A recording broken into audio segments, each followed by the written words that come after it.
자, 말라기입니다. 말라기는 자칫 잘못하면 구약성경 마지막에 기록된 책이라 마지막 기록, 그래서 말라기인가라고 생각하실지 모르겠습니다만은 말라기는 사람 이름입니다. 1장 1절 보면 말라기서 1장 1절에 보면 여호와께서 말라기를 통하여 이스라엘에게 말씀하신 견고라 이렇게 말씀하고 있고요.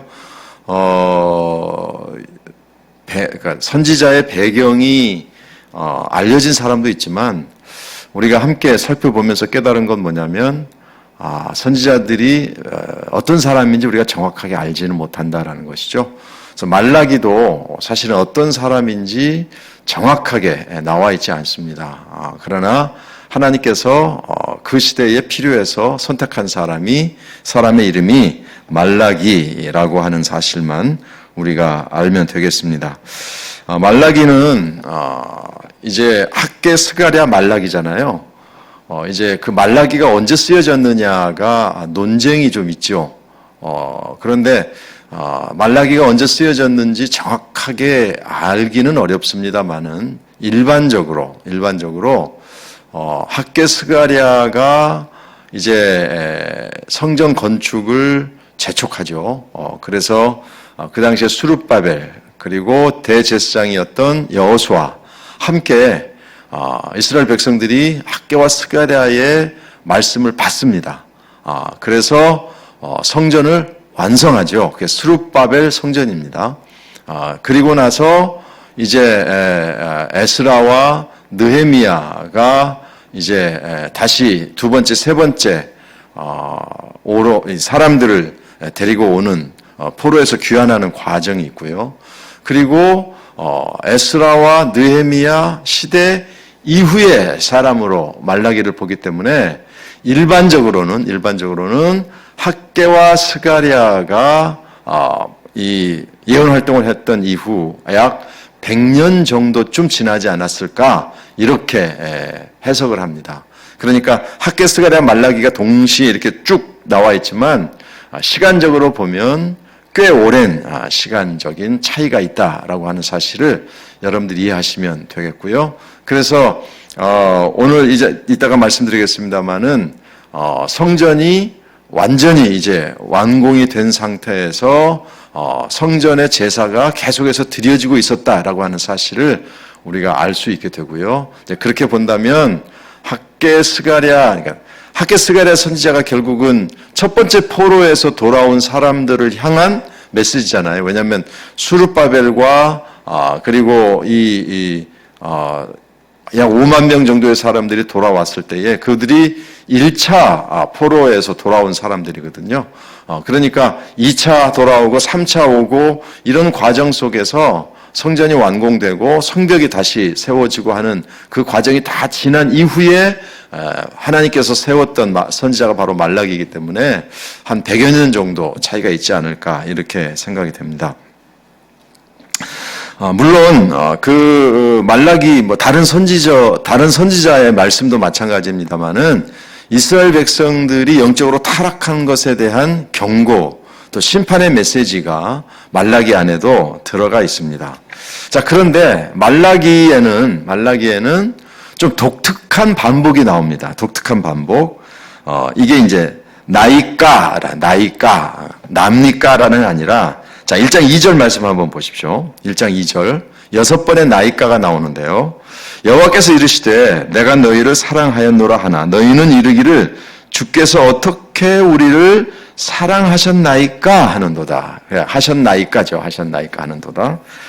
그래서 6번의 나이가가 나. 이게 이제 좀 독특한 건데요.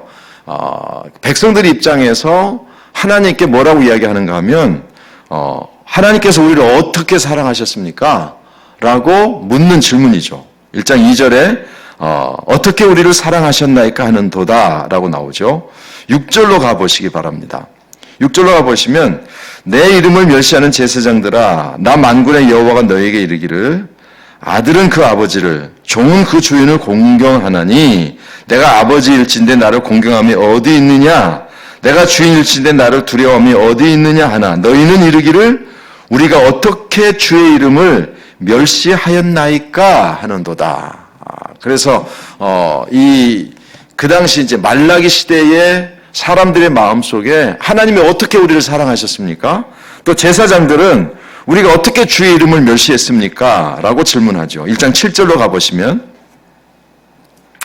너희가 더러운 떡을 나의 제단에 드리고도 말하기를 우리가 어떻게 주를 더럽게 하였나이까? 그러니까 이스라엘 백성들이 하나님께 계속해서 아니 우리가 뭘 잘못했단 말입니까? 라고 하는 질문이 계속해서 하나님께 있고요. 2장 17절로 가보시기 바랍니다. 2장 17절.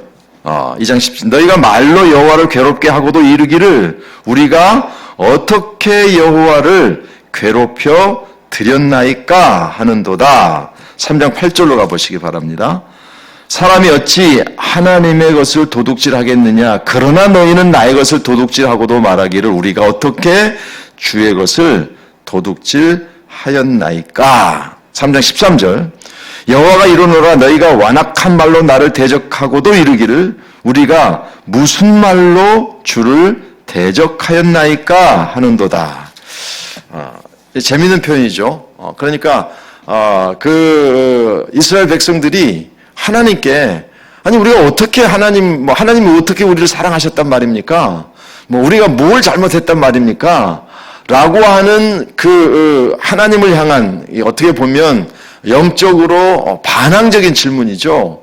하나님께서 예를 들어 제사장들에게 너희가 더러운 제물을 드렸잖아 이렇게 지적하심에도 불구하고 우리가 무슨 더러운 제물을 드렸단 말입니까? 라고 하나님 앞에 반항적인 질문을 하고 있는 이스라엘 백성들을 보실 수 있다는 것이죠. 그래서 나이가가 반복이 되는데 말씀드린 것처럼 우리가 어떻게 했단 말입니까? 우리가 언제 그랬단 말입니까? 이제 이런 반항적인 질문이 이스라엘 백성들 안에 반복되고 있었다라고 하는 것을 우리가 알 수 있게 되는 것이죠. 결국은 이제 어떻게 보면 이제 우리가 어떻게 했다는 말입니까? 우리가 어떻게 하나님을 사랑하지 않았단 말입니까? 이런 질문이 영적으로 타당한 질문은 아니고요. 그리고 영적으로 그들이 하나님께서 보실 때에 정말 깨끗하고 정결한데 하나님이 일부러 시비 걸어서 아니 우리가 뭘 잘못했단 말입니까? 이런 건 아니에요. 분명히 하나님께서 말씀하실 때는 이스라엘 백성들이 영적으로 타락했고 그리고 잘못된 길로 가고 있기 때문에 하나님께서 말씀하고 계심에도 불구하고 그들의 입장에서 마치 반항적인 질문을 하나님께 하는 것 같은 그런 모습이 말라기 안에 들어있지 않습니까? 근데 이런 부분은 약간은 이해가 좀 되는 것들이 있습니다. 그게 뭐냐면 백성들이 이런 어떻게 보면 뭐라고 표현해야 될까요? 약간 좀 반항적인 어떤 모습을 가지고 있는 이유가 도대체 뭘까? 왜 이제 우리가 이제 지금까지 선지서라든지 이런 것들을 살펴봤지만 말라기 시대처럼 하나님을 향해서 우리가 어쨌단 말입니까? 라고 하는 질문을 했던 시대에는 사람들은 그렇게 많지 않았거든요. 그런데 왜 이 시대 사람들은 이렇게 반항적인 질문, 마치 하나님께 대드는 것 같은 그런 질문을 하고 있을까라는 것이죠. 이제 그 이유가 사실은 이제 이 이스라엘 백성들의 입장에서는 약간 그 절망적인 마음이 생겼던 것도 사실입니다. 왜냐하면 학개 선지자 그리고 스가랴 선지자를 통해서 성전이 완성이 되죠. 결국은 수르바벨 시대에 5만 명 정도의 사람들이 돌아와서 성전 건축을 시작하다가 한 2년 정도 만에 이제 투서와 진정서 때문에 중단 명령이 내리고 약 15년, 16년 정도 성전 건축을 하지 못하다가 이제 성전 건축을 하게 되죠.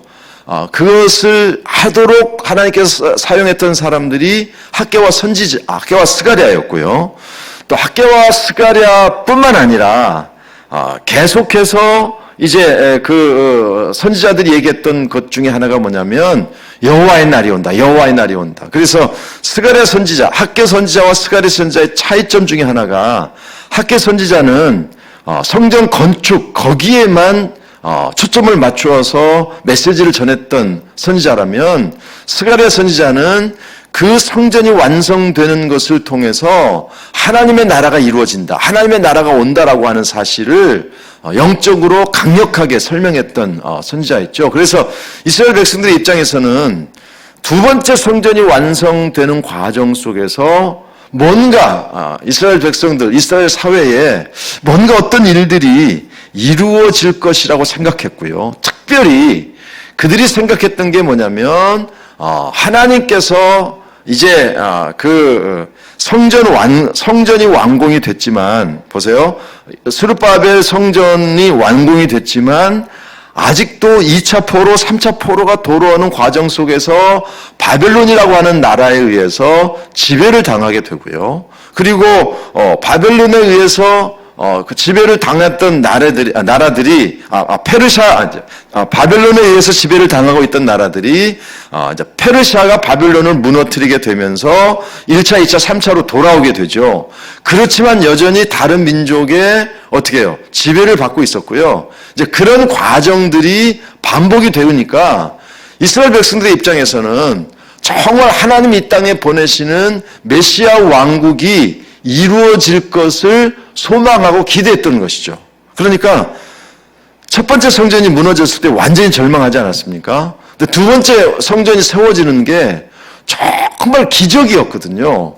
그러니까 두 번째 성전이 완성이 될 때에 하나님께서 우리가 불가능할까 생각했던 성전이 다시 완공이 됐기 때문에 하나님께서 이스라엘 백성들이 정말 다윗 시대라든지 이런 메시아 왕국으로 돌아가는 그런 일들이 일어날 거라고 생각을 했는데 그런 일들이 일어나지 않은 거죠. 하나님의 시간이 아직 메시아가 오지 않은 거죠. 그런 면에서 이스라엘 백성들이 약간의 실망감, 절망감을 가지게 됐고요. 또 한 가지는 이제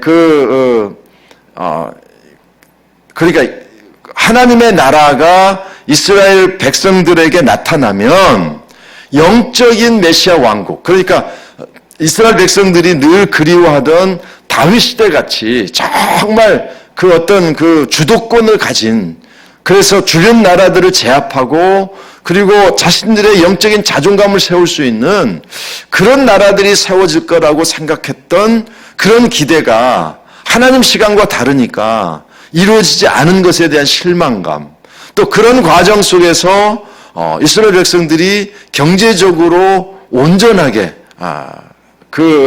누리지 못하는 이런 일들이 이스라엘 백성들에게 한편으로는 절망감으로 찾아온 것입니다.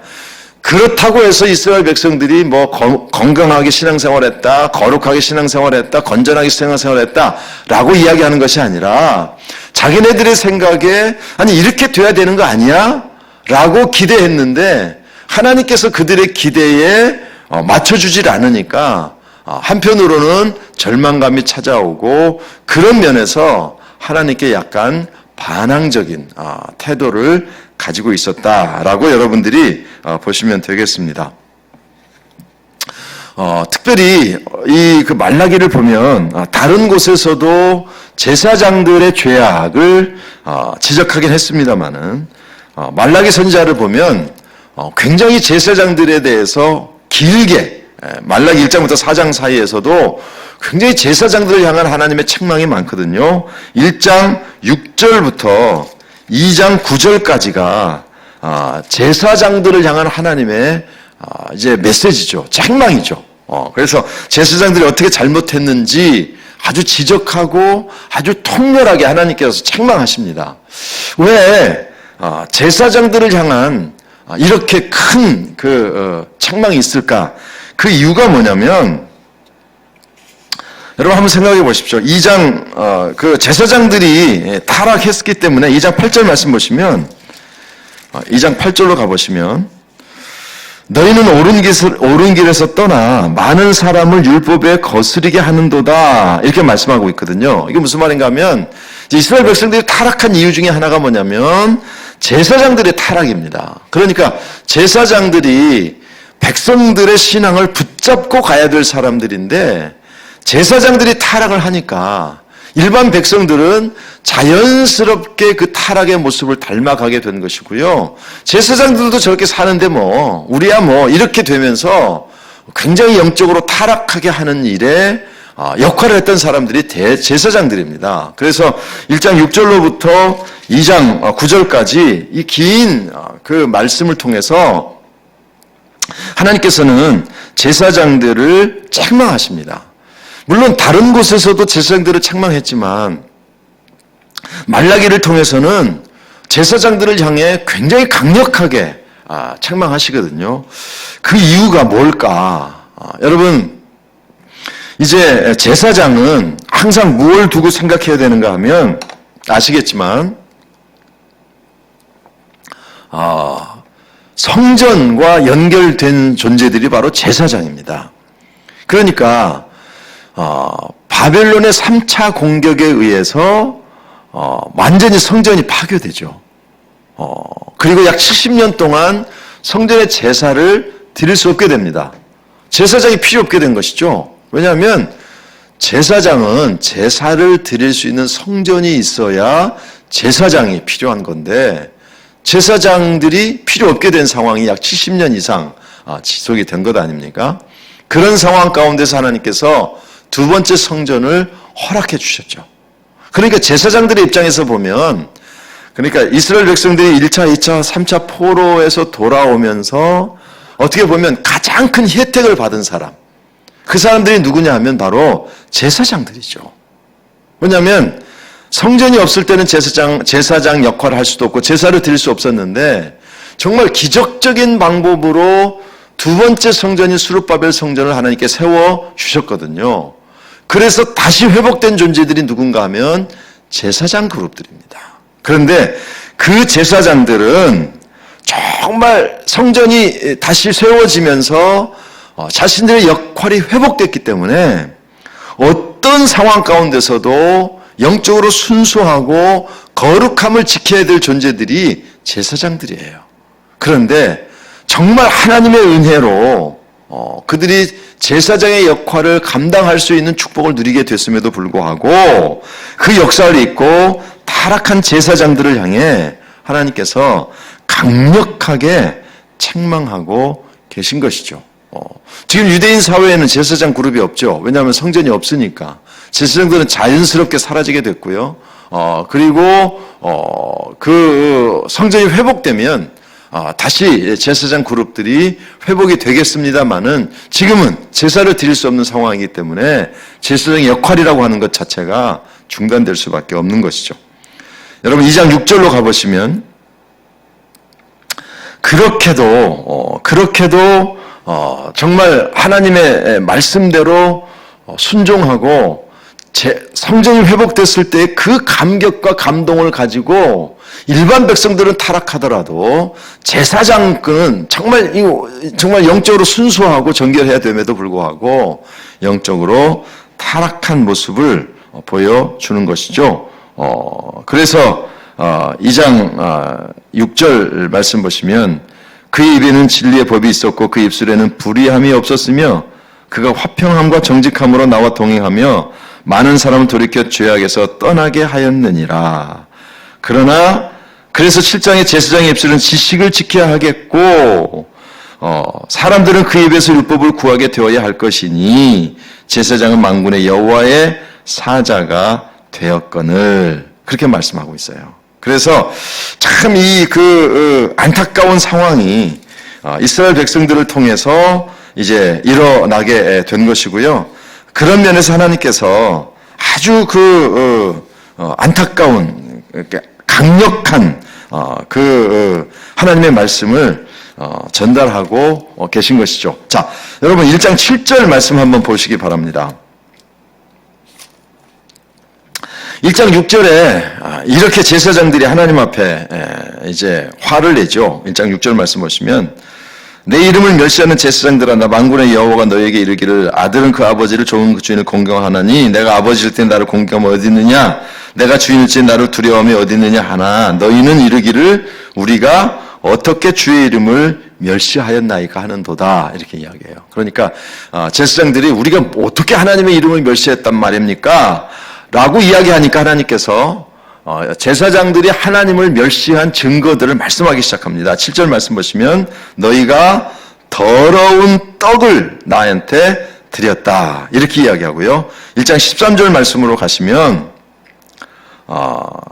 13절 만군의 여호와가 이르노라 너희가 또 말하기를 이 일이 얼마나 번거로운가 하며 코웃음치고 훔친 물건과 저는 것 병든 것을 가져왔느니라 라고 이야기해요. 그러니까 이 제사장들이 우리가 어떻게 하나님을 멸시했단 말입니까? 라고 이야기하니까 하나님께서 뭐라고 말씀하시는가 하면 야 너희들이 어떤 것들을 가지고 왔는지를 한번 봐라. 1장 7절에서는 더러운 떡을 가지고 왔다. 8절에 가면 눈먼 희생 제물을 가지고 왔다. 13절에 가면 훔친 물건 그리고 병든 물건을 가지고 왔다. 이걸 제물로 드리면서 지금 제사장들이 뭐라고 이야기하는가 하면 우리가 어떻게 하나님을 멸시했단 말입니까?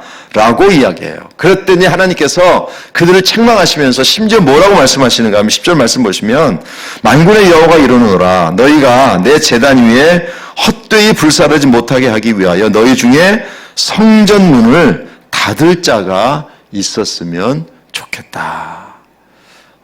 하나님께서 그렇게 이스라엘 백성들이 소원했던 것이 성전이잖아요. 그런데 그 성전이 회복되었음에도 불구하고 어떻게 해요? 더러운 물건, 병든 물건, 훔친 물건 하나님께서 받으실 수 없는 그래서 1장 13절에 보면 이 물건을 너희 총독들에게 한번 가져가 봐라. 총독들이 이거 받겠느냐?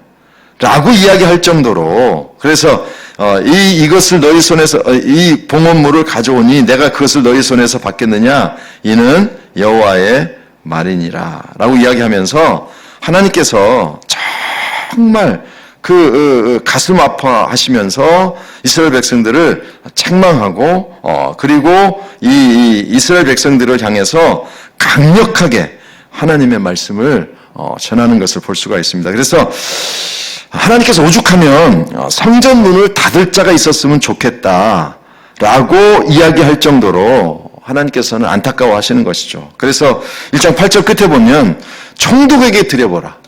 하나님께 가지고 오는 재물을 총독에게 한번 가지고 가봐라.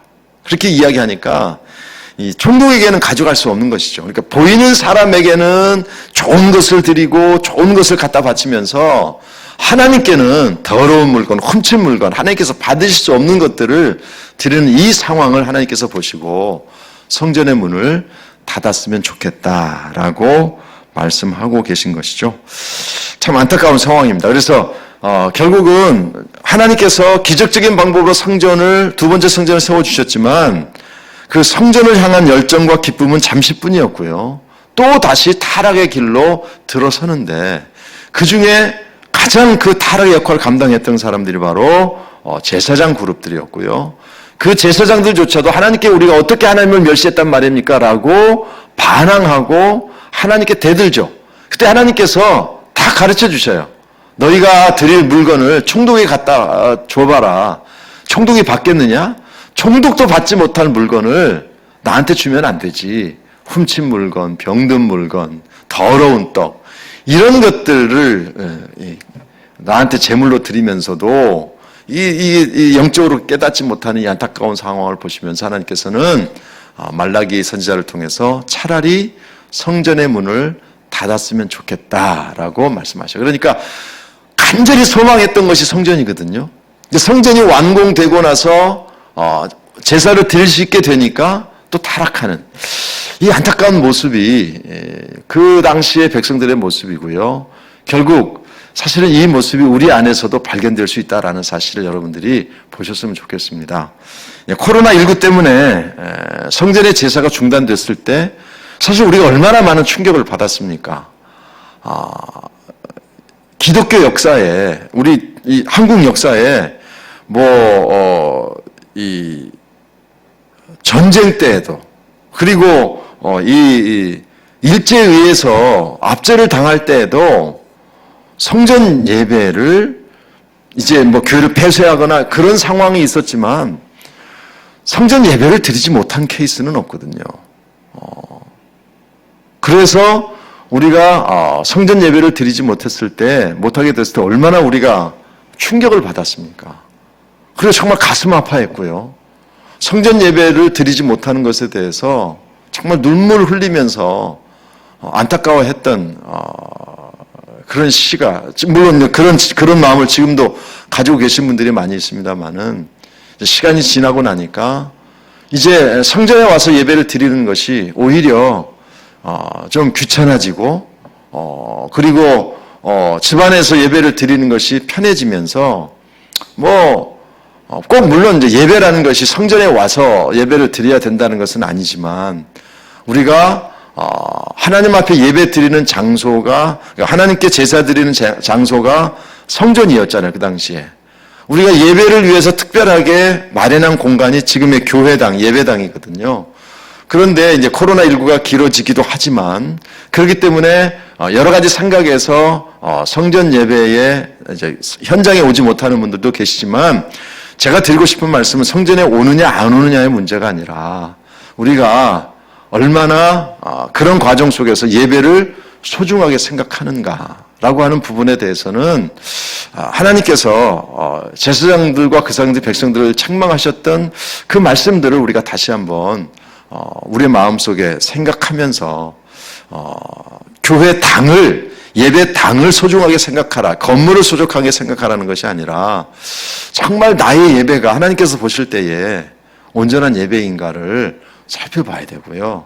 그래서 하나님께서 차라리 성전의 문을 닫았으면 좋겠다라고 하는 그 절망감, 하나님의 그 절망, 하나님은 절망하시는 분은 아니지만 절망적인 표현이 나의 예배 생활, 나의 그 생활을 보시면서 차라리 성전 문을 닫는 게 낫지 않겠냐? 라고 하는 이야기는 듣지 않도록 우리가 영적으로 깨어 있어야 된다라는 사실을 우리가 알았으면 좋겠습니다. 하나님께서는 이렇게 책망을 하시면서도 말라기를 통해서 하나님의 마음을 보여주십니다. 자, 1장 11절로 한번 가보실까요? 하나님은 어떤 하나님이신가? 어떻게 우리가 하나님을 공경하고 하나님을 존경하고 특별히 성전에서 제사를 드리는 사람이 어떤 마음을 가지고 하나님 앞에 나아가야 되는가? 11절입니다. 만군의 여호와가 이르노라. 해 뜨는 곳에서부터 해 지는 곳까지의 이방 민족 중에서 내 이름이 크게 될 것이라. 각처에서 내 이름을 위하여 분향하며 깨끗한 제물을 드리리니 이는 내 이름이 이방 민족 중에서 크게 될 것임이라. 해 뜨는 데부터 해 지는 데까지 우리가 찬송 부르지 않습니까? 하나님께서 뭐라고 말씀하시는가 하면 제사장들을 향해서 성전문을 닫았으면 좋겠다라고 하는 그 안타까움을 보이시면서 해 뜨는 데부터 해 지는 곳까지 이방 민족 중에서 내 이름이 크게 될 것이다 라고 하나님께서 말씀하시면서 거기에 보면 내 이름을 위하여 분향하며 깨끗한 제물을 드리리니 이렇게 말씀하고 있습니다. 그러니까 하나님께서 원하시는 것은 형식적인 제사, 더러운 떡을 드리고 하여튼 제물 드리면 되잖아 이게 아니라 정말 깨끗한 제물, 우리는 제물을 드리지 않지만 정말 하나님 앞에 거룩하게 드리는, 그래서 예수님께서 신령과 진정으로 예배를 드리라라고 말씀하셨는데 바로 그러한 예배가 받으시기를, 그런 예배를 하나님께서 받으시기 원하신다는 것을 이 말씀을 통해서 볼 수 있게 되죠. 그래서 우리가 하나님 앞에 드리는 예배, 하나님 앞에 나올 때에 정말 하나님께서는 해 뜨는 부터 해 지는 데까지 영광을 받으실 만군의 창조주 하나님이십니다라는 마음으로 정말 정결한 제사, 거룩한 예배를 드릴 수 있는 그런 마음을 가지고 살아야 된다는 것이죠. 자, 그 다음에 이제 3장 10절로 가주시기 바랍니다. 만군의 여호와가 이르노라. 너희의 온전한 11조를 창고에 들여 나의 집에 양식이 있게 하고 그것으로 나를 시험하여 내가 하늘문을 열고 너희에게 복을 쌓을 것이 없도록 붙지 아니하나 보라. 이 부분입니다. 대개 이제 11조를 강조할 때에 가장 많이 인용되는 성경 구절이 바로 말라기 3장 10절인데요. 3장 9절에 보면 너희 곧 온 나라가 나의 것을 도둑질하였으므로 너희가 저주를 받았느니라. 뭘 도둑질했냐라고 하나님께서 말씀하시는가 하면 11조를 제대로 하지 않았다 이렇게 말씀하고 있습니다. 이제 11조 문제가 하여튼 이제 신앙생활을 시작하면서 처음에는 11조 하기가 어렵죠. 그런데 이제 신앙생활을 하면 11조가 이제 좀 부담이 되기도 하고 11조를 꼭 드려야 되나 이런 생각이 들기도 합니다. 그래서 요즘 이제 또 일부 교회나 또 어떤 신학자들이나 이런 사람들 중에서는 11조를 넘어서야 된다. 11조는 구약의 율법이기 때문에 11조는 그렇게 이제 주장하는 분들도 나오기 시작했고요. 그래서 거기에 또 동조하는 이제 사람들도 생겨나기 시작했습니다. 사실 이 돈 문제는 그 당시뿐만 아니라 지금도 굉장히 예민하고 또 중요한 문제죠. 근데 왜 하나님께서 11조를 말씀하시고 이스라엘 백성들이 11조에 대해서 등한시하는 것에 대해서 이렇게 책망하고 계실까라는 것이죠. 이제 이게 보면 10절에 그것으로 나를 시험하여 내가 하늘 문을 열고 너에게 복을 쌓을 것이 없도록 붙지 아니하나 보라라고 말씀하고 계시는데요.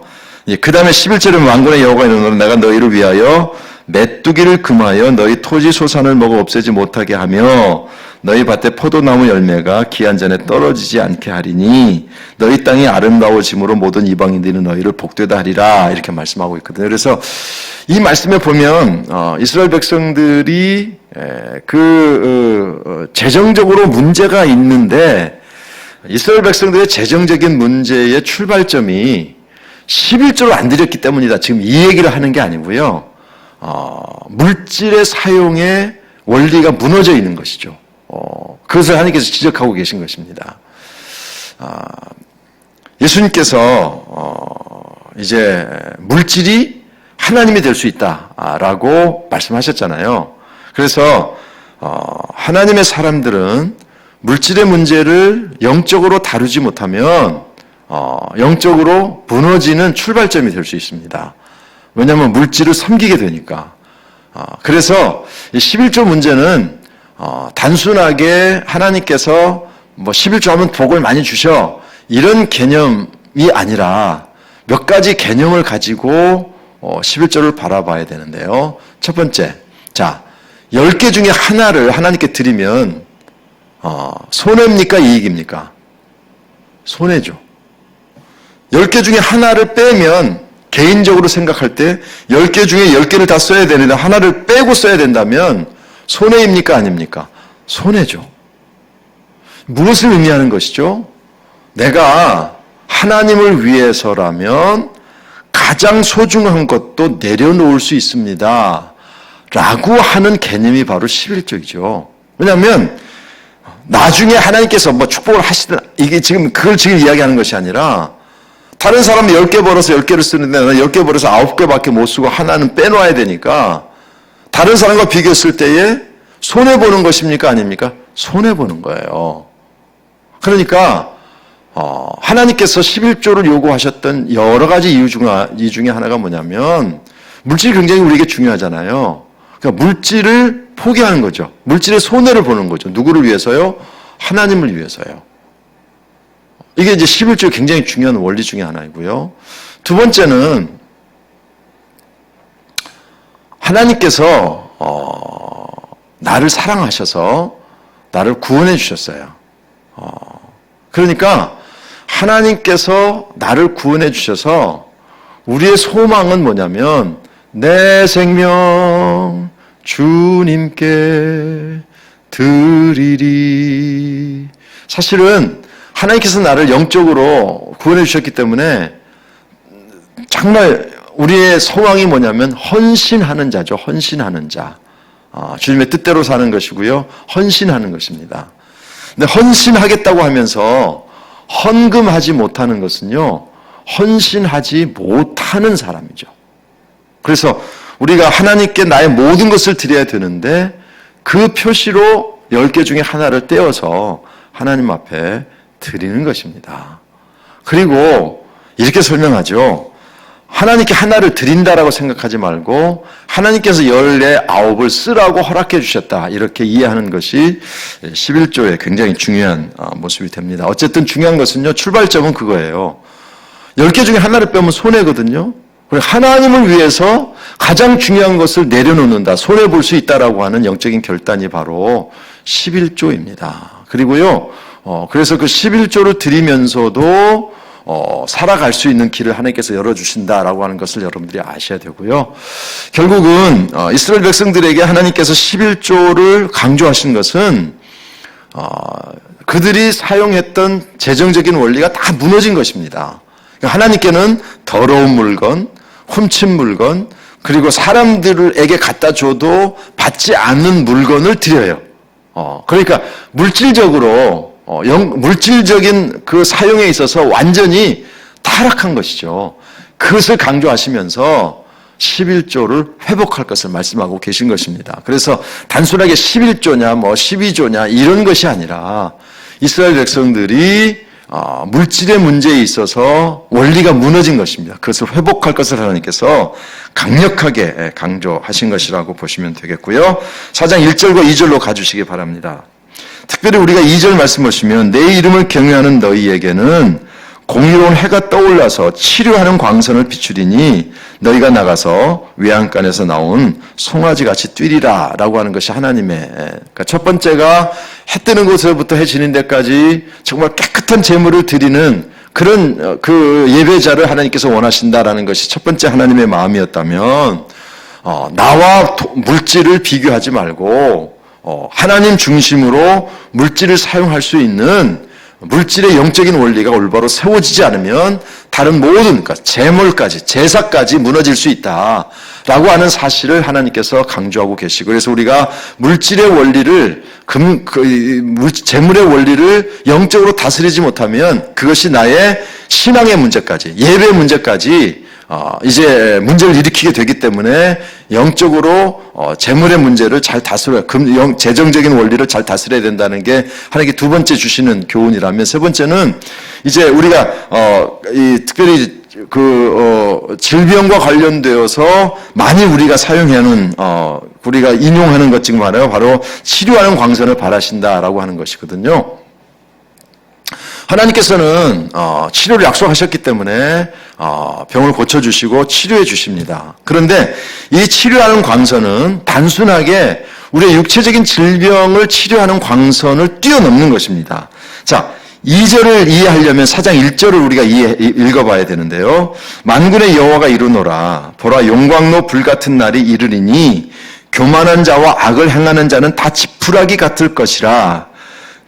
그 이르는 날에 그들을 살라 그 뿌리와 가지를 남기지 아니할 것이로되 내 이름을 경외하는 너에게는, 이렇게 나오거든요. 그러니까 이 4장 1절은요 정말 5절에 보면 여호와의 크고 두려운 날이라고 이야기하고 계신데, 이제 정말 뜨거운 불로 하나님께서 이 땅을 심판하시는 날이 될 때에 지금 말라기에서 보여줬던 이스라엘 백성들의 태도를 가진 사람들, 그러니까 하나님의 말씀을 지키지도 않고 제사장들은 제사장대로 타락하고, 그러면서도 하나님 앞에 우리가 뭘 잘못했습니까? 라고 이야기하고 재정적으로 영적으로 다 무너진 이 사람들이 하나님의 날이, 심판의 날이 왔을 때에는 어떻게 돼요? 다 불살라, 완전히 정말 그 지푸라기처럼 다 불사르게 되는 그런 엄청난 심판의 때가 온다는 것이죠. 그런데 이런 와중에서도 하나님의 말씀을 지키고 거룩한 예배, 거룩한 삶을 살려고 나아가는 사람들에게는 그 뜨거운 불이 치료하는 광선이 되는 것이죠. 그러니까 똑같은 불인데 한쪽 사람들에게는 심판의 불이 되고 한쪽 사람에게는 치료하는 광선이 되는 것입니다. 여러분, 하나님께서 이 말씀하시는 이유가 뭐냐면, 우리가 이 땅에서 정말 사람들에 의해서, 사람들이 하는 생각하고 사람들이 가는 그 길에 따라서 여러분 우리의 신앙이 흔들리지 않고 정말 믿음으로 살아야 될 이유가 뭐냐면, 하나님의 심판의 때에 치료하는 광선이 우리를, 그러니까 심판의 불이 우리를 치료하는 광선이 되는 놀라운 축복의 역사가 나타나게 되는 것이고요. 그것은 단순히 하나님의 심판의 때뿐만 아니라 우리가 이 땅에 살아가는 동안 사람들과 휩쓸리지 않고 정말 거룩한 삶을 살기로 소원하고 나아가는 자들에게는 치료하는 광선을 발해주시는 하나님의 치료의 역사, 축복의 역사가 있다라는 사실을 하나님께 다시 한번 깨닫게 해 주시는 것이죠. 그렇기 때문에 이런 여러 가지 상황 속에서 하나님께서 이스라엘 백성들에게 요구하시는 것이 뭐냐면 거룩하게 살라입니다. 그래서 이제 하나님께서는 말라기를 통해서 이스라엘 백성들을 책망하시죠. 그 중에서도 이제 제사장들의 죄악을 보면 일반 백성들의 죄악은 뭐 보지 않아도 다 알 수 있습니다. 하나님의 말씀을 지키지 않고 타락하고 그래서 예배가 무너진 거죠. 제사가 무너지니까 모든 게 다 무너졌어요.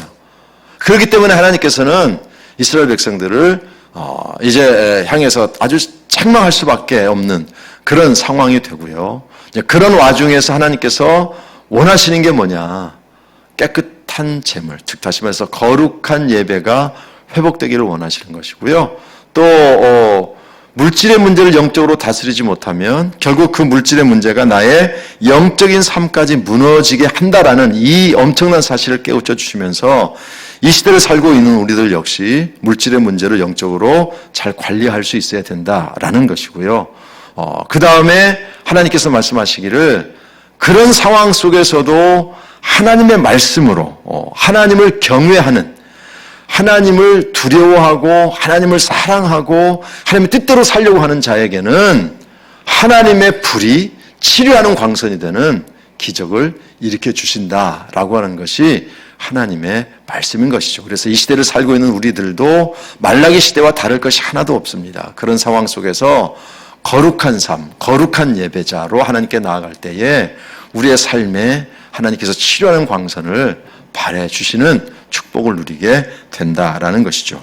그리고 하나님께서 이제 4장 5절 6절에 보면 이제 구약과 신약이라고 하는 이 개념 속에서 마지막 메시지를 하나님께 주십니다. 보라, 여호와의 크고 두려운 날이 이르기 전에 내가 선지자 엘리야를 너희에게로 보내리니 그가 아버지의 마음을 자녀에게로 돌이키게 하고 자녀들의 마음을 그들의 아버지에게로 돌이키게 하리라. 돌이키지 아니하면 두렵건대 내가 와서 저주로 그 땅을 칠까 하노라 하시노라. 그래서 하나님께서 말라기 선지자를 통해서 주셨던 마지막 메시지가 뭐냐면, 구약의 마지막 선지자를 통해서 주셨던 메시지가 뭐냐면 엘리야를 다시 보내겠다라는 것입니다. 왜 엘리야인가 하면 여러분 아시겠습니다만은 엘리야 선지자는 정말 많은 기적을 일으켰던 선지자였고요. 그리고 병거 타고 하늘에 올라간 선지자였고요.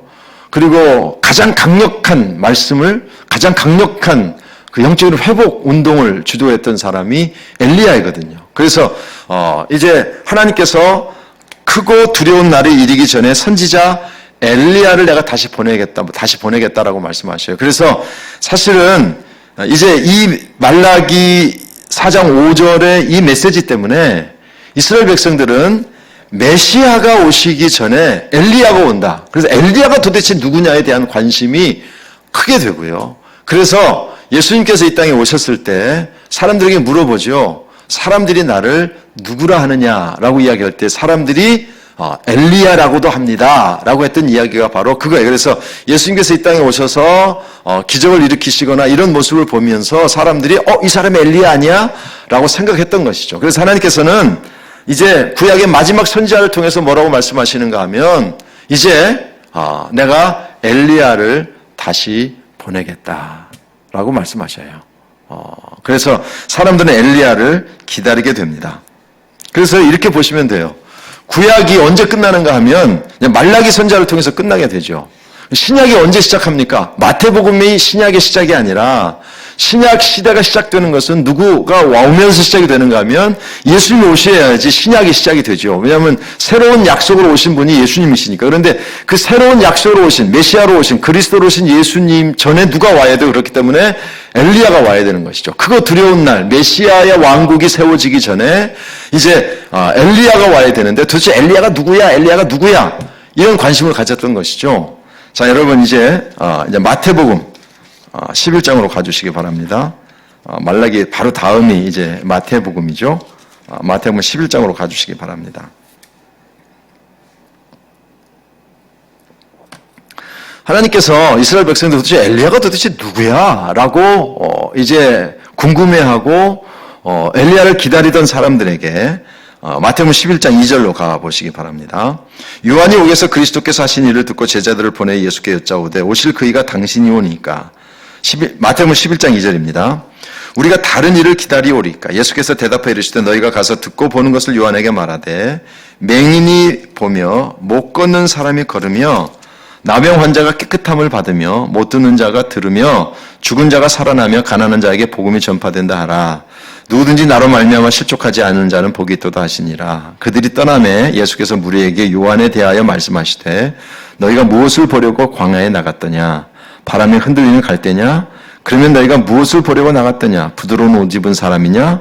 부드러운 옷을 입은 사람들은 왕궁에 있느니라. 그러면 너희가 어찌하여 나갔더냐? 선지자를 보기 위함이었더냐? 옳다. 내가 너희에게 이르노니 선지자보다 더 나은 자니라. 기록된 바 내가 내 사자를 내 앞에 보내노니 그가 내 길을 내 앞에 준비하리라 하신 것이 이 사람에 대한 말씀이니라. 그래서 여러분 이 하나님께서 이제 말라기 선지자를 통해서 말씀하셨던 이제 메시지가 여기서 반복이 될 것이라고 이야기하면서요. 3장 1절, 이제 이 마태복음 11장을 이렇게 손가락으로 두시고 3장 1절로 가시면 만군의 여호와가 이르노라. 보라 내가 내 사자를 보내리니 그가 내 앞에서 길을 준비할 것이요. 또 너희가 구하는 바 주가 갑자기 그의 성전에 임하시리니 이렇게 말씀하고 있어요. 그래서 4장에서 크고 두려운 날 메시아가 이 땅에 오신다는 사실을 가르쳐 주시면서 엘리야가 온다라고 하는데 그 엘리야는 어떤 역할을 하는가 하면 내가 내 사자를 보내니 그가 내 앞에서 길을 준비하는, 그러니까 길을 준비하는 사람으로서의 엘리야가 이 땅에 온다고 하나님께서 말씀하신 것이고요. 그래서 마태복음 11장 10절에 보라 내가 내 사자를 내 앞에 보내노니 그가 내 길을 내 앞에 준비하리라. 이 부분이 말라기 3장 1절의 메시지고요. 그래서 이 사람이 누구인가 하는 것이 이제 중요한 것인데 다시 마태복음 11장 10절 기록된 바 보라 내가 내 사자를 내 앞에 보내노니 그가 내 길을 내 앞에 준비하리라 하신 것이 이 사람에 대한 말씀이니라. 11절 내가 진실로 너에게 이르노니 여자가 낳은 자 중에 세례 요한보다 큰 이가 일어남이 없도다. 그러나 천국에서는 극히 작은 자라도 그보다 크니라. 세례 요한의 때부터 지금까지 천국은 침노를 당하나니 침노 당하는 자는 빼앗느니라. 모든 선지자 율법이 예언한 것은 요한까지니라. 라고 말씀하시면서 이제 그 하나님께서 말씀하신 그 선지자가 바로 엘리야가 누구냐 하면 바로 이제 세례 요한이다라고 하는 사실을 하나님께서 예수님께서 가르쳐 주셨어요. 그래서 이제 그 세례 요한이 이제 다시 길을 예비하는 자로 오게 되고요. 그 역할을 감당하는 사람이 엘리야인데 하나님 예수님께서는 바로 세례 요한이 엘리야다라고 설명해 주고 계신 것이죠. 그렇기 때문에 이제 신약에 와서 하나님께서는 이제 그 세례 요한을 통해서 새로운 역사가 시작이 되게 되고요.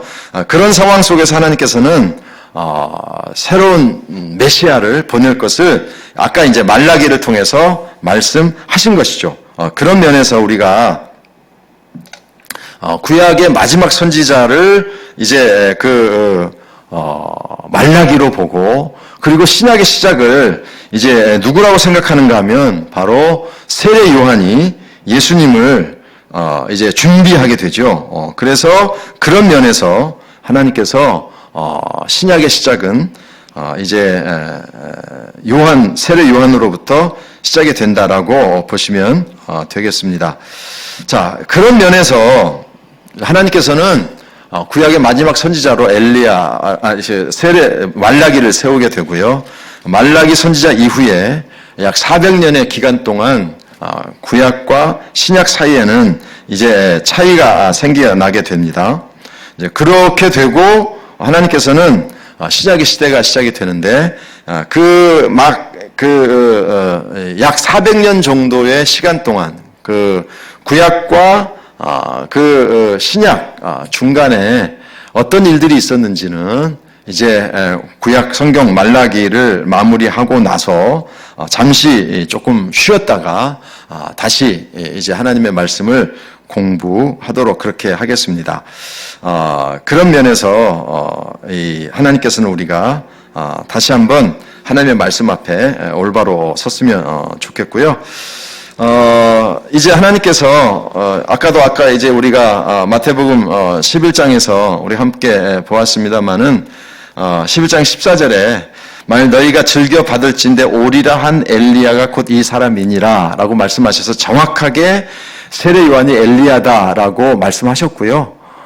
그래서 구약의 마지막 선지자가 말라기라면 신약의 예수님의 시대, 그러니까 새로운 언약이신 예수님께서 이 땅에 오시는 것을 다시 시작하게 한 사람이 누구냐면 세례 요한이고, 어떻게 보면 세례 요한이 엘리야다라고 예수님께서 말씀하셨기 때문에, 그렇기 때문에 신약의 시작은 바로 세례 요한을 통해 시작이 되었다라고 보면 되시겠고요. 그 사이에 약 400년 동안의 이제 중간 시대가 있습니다. 그 중간 시대는 조금 쉬었다가 우리 다시 성경 공부 시작할 때에 그 부분에 대해서 말씀을 드리도록 하겠습니다. 그래서 말라기 4장 5절에 보라 여호와의 크고 두려운 날에 이르기 전에 내가 선지자 엘리야를 너에게 보내겠다라고 말씀하셨는데, 마태복음 11장 14절에서 만일 너희가 즐겨 받을진대 오리라 한 엘리야가 곧 이 사람이니라 라고 이야기하면서 구약의 마지막 메시지가 엘리야를 보내신다는 것이고요. 신약의 출발은 세례 요한으로부터 이제 출발이 되지 않습니까? 예수님 오시기 전에 회개하라 천국이 가까웠다라고 선포하게 되고, 그 세례 요한을 통해서 메시아이신 예수님을 소개하죠. 그래서 세례 요한을 통해서 신약의 사역이 시작이 되는데, 왜 세례 요한인가 하면 예수님께서 그 사람이 말라기가 예언했던 바로 엘리야 그 사람이다, 그렇게 말씀하고 계시기 때문에 말라기와 마태복음은 그렇게 연결이 된다라는 사실을 보시면 되고요.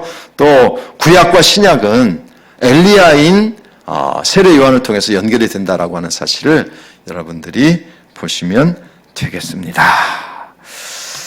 자, 말라기를 다시 한번 정리하겠습니다. 말라기는 누군지 잘 모릅니다. 아마도 학개와 스가랴 선지자가 예언하고 성전이 세워진 이후 약 100여 년 정도가 지난 시기였을 거라고 보고요.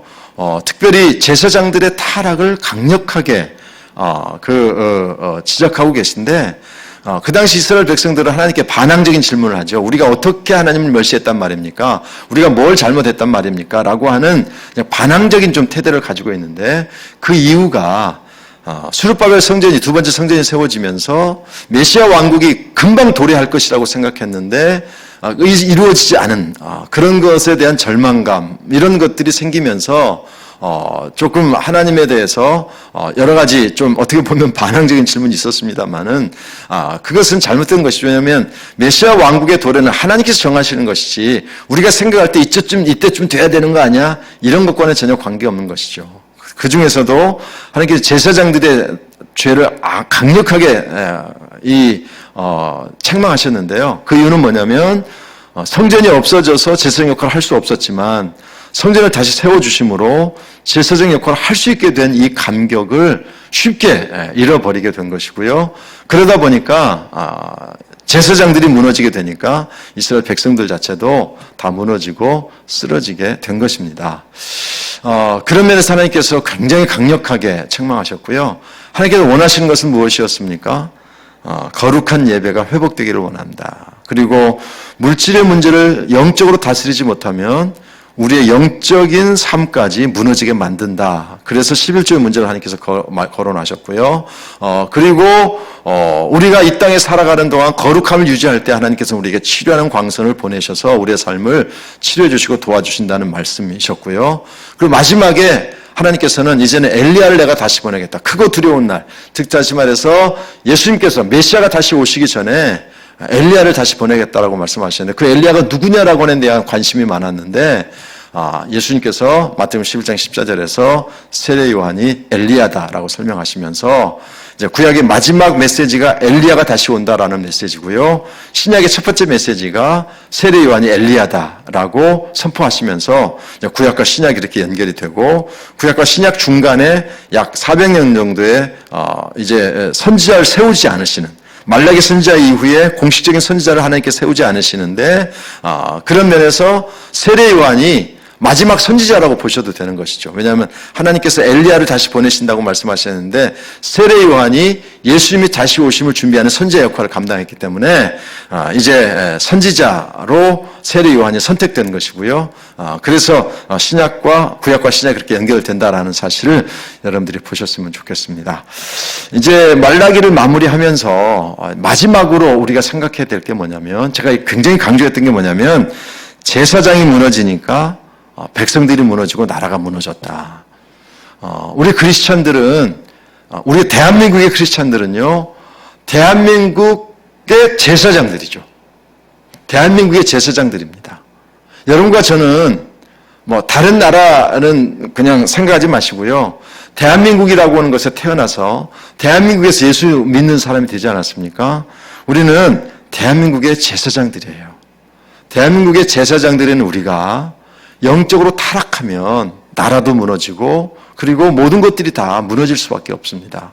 그런 면에서 우리가 하나님께서 원하시는 것처럼 거룩한 예배, 거룩한 삶, 또 메시아를 기다리는 삶, 그리고 어떤 상황 가운데서도 물질에 의해서 흔들리는 삶이 아니라 예수 그리스도 중심의 삶을 우리가 살아갈 때에, 개인적으로는 우리의 삶 속에 치료하는 광선과 같은 축복의 역사를 일으켜 주시지만, 우리의 이 땅에 다시 한번 영적인 부흥의 역사를 일으켜 주시게 될 것입니다. 이제 엘리야를 보내시겠다고 약속하신 약속이 세례 요한을 통해서 이루어졌고요. 여호와께서 메시아를 보내시겠다고 한 약속도 예수님이 이 땅에 오심으로 이루어졌습니다. 아직 이루어지지 않은 또 하나의 때가 있죠. 그것이 바로 예수님께 다시 오시겠다고 약속하신 것입니다. 그 당시 이스라엘 백성들이 자기네들 생각에 메시아 왕국이 이루어지지 않아서 뭐 이런 자기네들 나름대로 그냥 시간을 정하거나 뭐 이렇게 생각했던 잘못된 것처럼, 우리는 어떤 생각을 가지고 있는가 하면, 예수님이 언제 다시 오시겠어? 아직까지도 오지 않으시는데. 이런 영적인 나태함, 긴장감을 여러분 빼앗기지 마시고, 예수님 다시 오신다는, 우리의 살아있는 동안 예수님 다시 오신다라고 하는 그런 긴장감을 가지시고, 여러분의 삶도, 여러분의 예배도 거룩하게 하나님 앞에 드려져서 하나님께서 함께 하실 수 있는 아름다운 믿음의 삶을 사는 여러분들이 되시기를 주님의 이름으로 축원합니다. 기도하겠습니다. 하나님, 성전이 다시 세워지는 감격 속에서 제사를 다시 드릴 수 있게 된 제사장들이 그 감격을 잊고 타락했습니다. 그들의 타락은 백성들의 타락, 나라의 타락이 되었고, 하나님께서는 안타깝게 그들을 향한 심판의 메시지를 전하실 수밖에 없었습니다. 거룩한 제사, 거룩한 예물, 거룩한 삶을 하나님께서 원하신다는 사실을 잊지 않게 도와주시고, 거룩한 삶을 살기 위해 물질이 우리를 방해할 수 있음을 강력하게 가르쳐 주셨습니다. 믿음으로 물질을 잘 관리할 수 있는 영적인 삶을 살지 않으면 그 잘못된 결정들, 그 물질이 우리의 삶에, 특별히 영적인 문제, 영적인 삶까지도 무너뜨리게 된다는 사실을 다시 한번 깨닫게 하여 주시옵소서. 심판의 날에 뜨거운 불로 모든 것들을 태우실 때에 거룩한 삶을 사는 자는 그 뜨거운 불이 치료하는 광선이 되어 우리를 깨끗하게 하시고 더 하나님의 축복일로 인도하신다는 사실 잊지 않게 도와주셔서 이 시대에 살아가면서 하나님 예수님 다시 오실 때에 정말 심판하시는 그날에 심판의 날이 오히려 치료의 날이 되고 축복의 날이 될 수 있는 준비하는 자로 살아갈 수 있도록 인도하여 주시옵소서. 말라기를 통해 엘리야가 올 것이라고 예언하셨는데 세례 요한을 보내심으로 엘리야가 이 땅에 오는 것을 하나님께서 완성하셨고, 그 이후에 예수님께서 이 땅에 오심으로 메시아 나라가 시작이 되었습니다. 메시아의 왕국을 이제 완전히 새롭게 이제 하나님께서 메시아 왕국을 예수님이 이 땅에 오심으로 시작하셨고 이제 완성하시기 위해 예수님께서 다시 오실 텐데 그 날에 두려워하지 않고 부끄럽지 않은 삶을 살아갈 수 있도록 오늘 주신 말씀을 붙잡고 거룩한 삶, 거룩한 예배자로 살아갈 수 있게 하여 주시옵소서. 예수님의 이름으로 감사하며 기도합나이다. 아멘.